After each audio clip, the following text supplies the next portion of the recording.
भगवान शंकर जी भजन करतात, श्रीराम जय राम. राम प्रभू भजन करतात, ओम नमः शिवाय. एकमेकाचे भक्त आहे.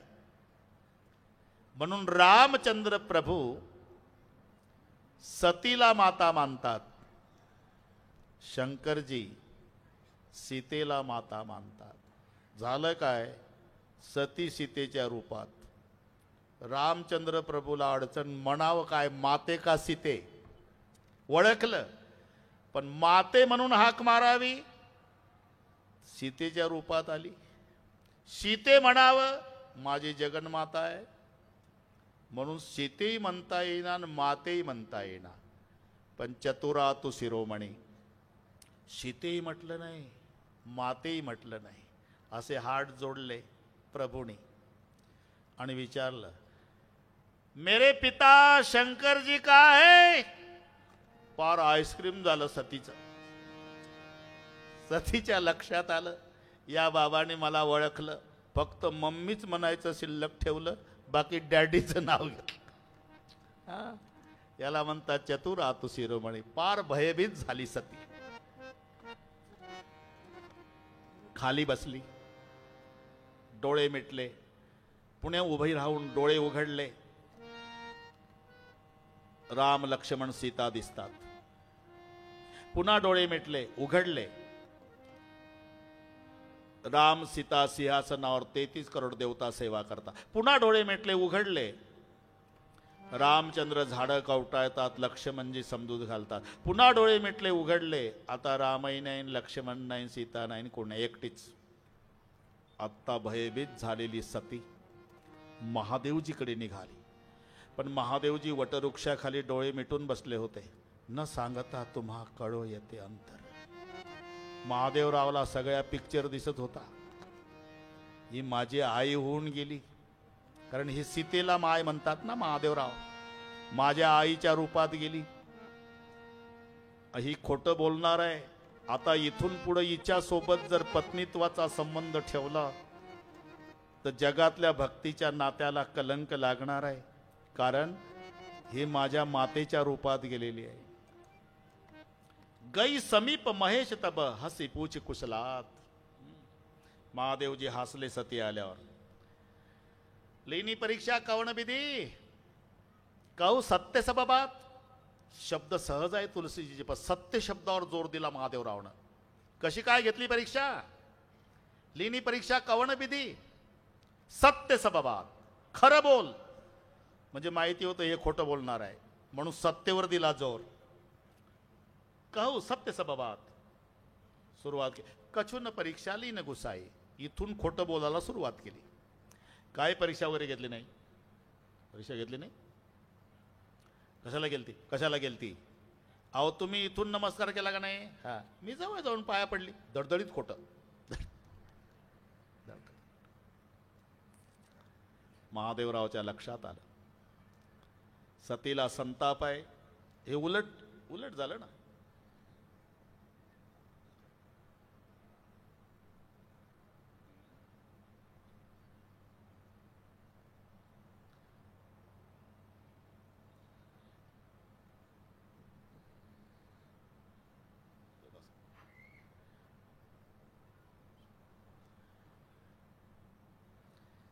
रामाचं दर्शन केल्यानंतर कामाची निवृत्ती सांगितली,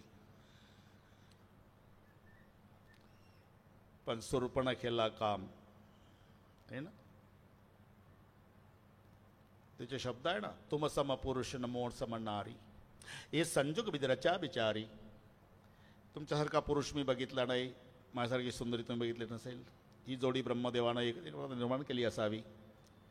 अरे रामाचं दर्शन झाल्यावर जर काम राहत नाही तर शूर्पणखा कामातूर का झाली?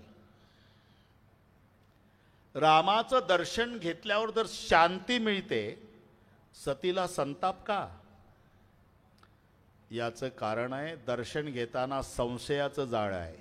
हे त्याचं उत्तर आहे. संशयाचं जाळ, म्हणून यथार्थ फल नाही. व्यापारी होते, तेलाचा व्यापार होता, सगळ्या जिल्ह्याला तेल पुरवायचे. काय दैव झाली या उदासू, पालटे श्रीमंतीचा विलासू. लक्षात घ्या, धन कायम टिकेल याची शाश्वती नाही शेठजी. या धनाचा न धरी विश्वास, जैसी तरुवर छाया. झाडाच्या सावलीचा दृष्टांत आहे. झाडाची सावली दिवसात 3 ठिकाणी बदलते. सकाळी बघा पश्चिमेकडे, दुपारी 12ला बुंद्याखाली, 5 वाजता पूर्वेकडे. तसे तुमचे अनुभव आहे. तारुण्यामध्ये 5-50 गडी राबवतात जे, तेच म्हातारपणात जर्मनच्या ताटात बाजरीचे पीठ मागतात. या धनाचा न धरी विश्वास, जैसी तरुवर छाया. धंदा थांबला, कर्ज झालं. 20-20 हजार लिटरच्या लोखंडी टाक्या तेलाच्या कोरड्या पडल्या. वर्षे झालं, काही सुचेना. गंगेच्या काठानं ते व्यापारी एका साधूची झोपडी पाहिली शेठजी. त्या झोपडीत तो भगव्या वेशात साधू बसलेला होता. साधूच्या पायावर डोकं ठेवलं त्या व्यापाऱ्याने, रडू लागला. क्यों रोते भाई? पुऱ्या जिल्ह्याला तेल पुरवायचो महाराज. काय झालं कोणास माहीत, वर्ष झालं धंदा बसला, कर्ज डोक्यावर आहे, कोणी आता जवळ येत नाही. कुत्र्यासारखी माझी अवस्था झाली. कोणाच्याही दारात गेलो तरी दारं बंद करतात. काही उपाय सांगा महाराज.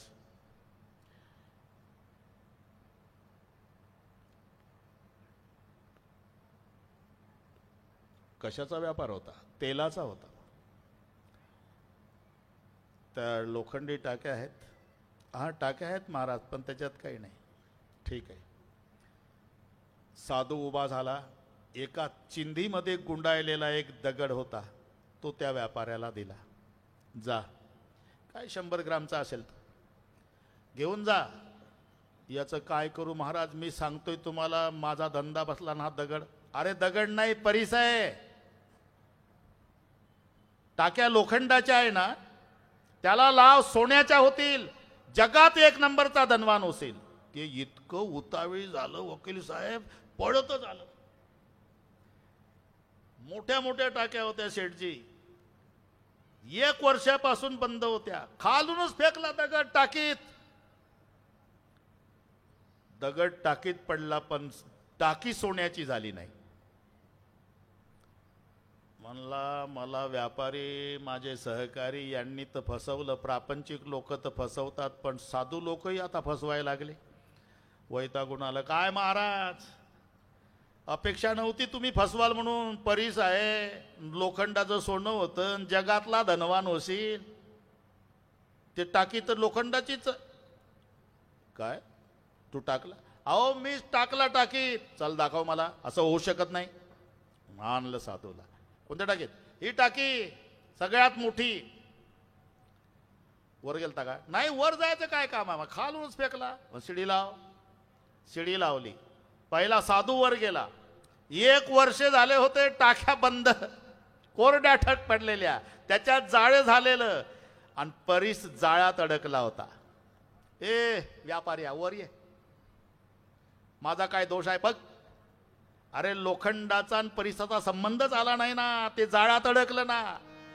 माझ्या परिसात लोखंडाचं सोनं करण्याची ताकद आहे, पण त्याचा संबंध आल्यावर ना, त्या जाळ्यानं संबंधच येऊ दिला नाही ना. तसं शांती प्राप्त करून द्यायची ताकद रामाच्या दर्शनात आहे, पण जाळं संशयाचं आहे ना, म्हणून संताप आहे. इथून वाढला. मुद्दा लक्षात घ्या. कशा करता सांगतो म्हणून नाही.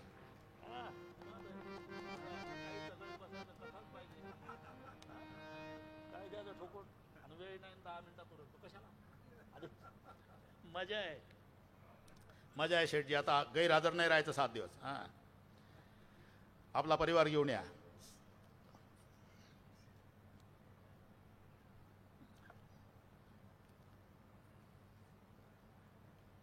महादेवजीच्या लक्षात आलं, खोटं बोलते.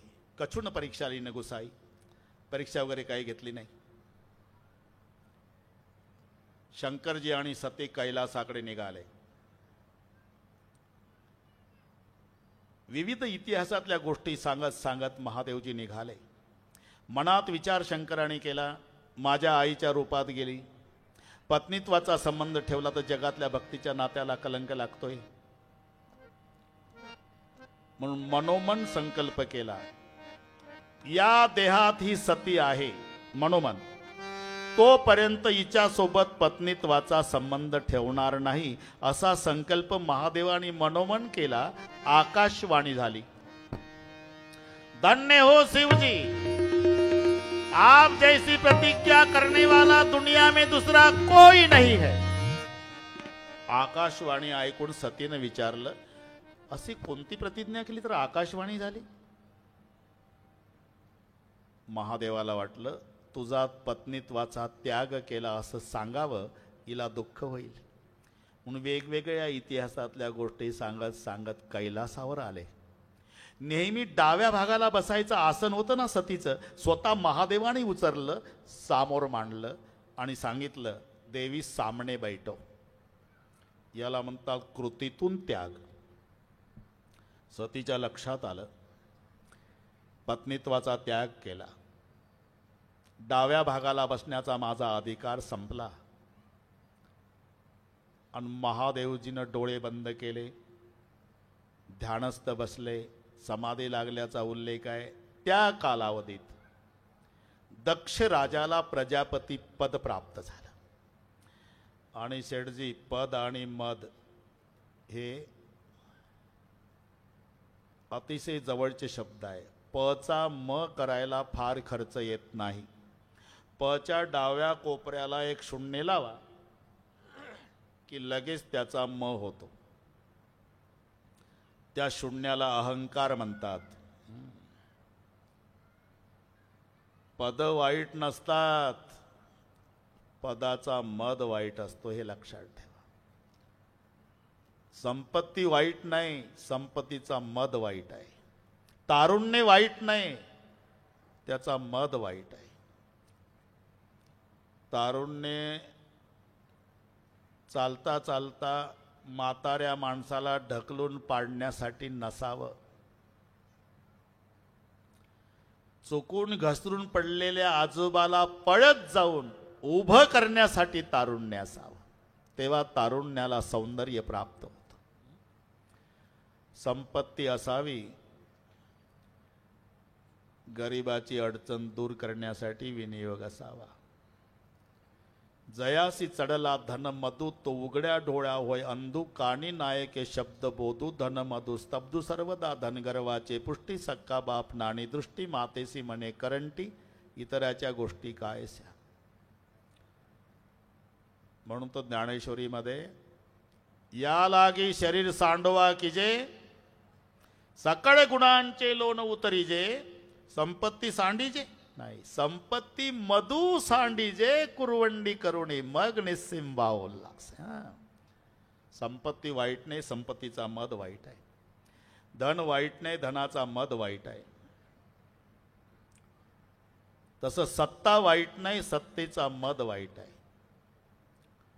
मग तेथे न चले काही, सत्ता संपदा राहील ठाईचे ठाई. हे गोरगरिबाची सेवा करण्यासाठी ईश्वराने तुम्हाला दिलेली संधी आहे, हे लक्षात ठेवा. योग्य आणि योग्यता दोन शब्द मराठीतले माहिती आहे ना तुम्हाला. बरीच माणसं योग्यतेच्या मागं पळतात ना, तेव्हा योग्यता 2 किलोमीटर पुढं पळते. तुम्ही योग्यतेच्या मागं पळू नका, फक्त तुम्ही योग्य व्हा. योग्यता फुलाचा हार घेऊन तुमच्या मागं पळते, हे लक्षात ठेवा. म्हणून हे सेवा करणे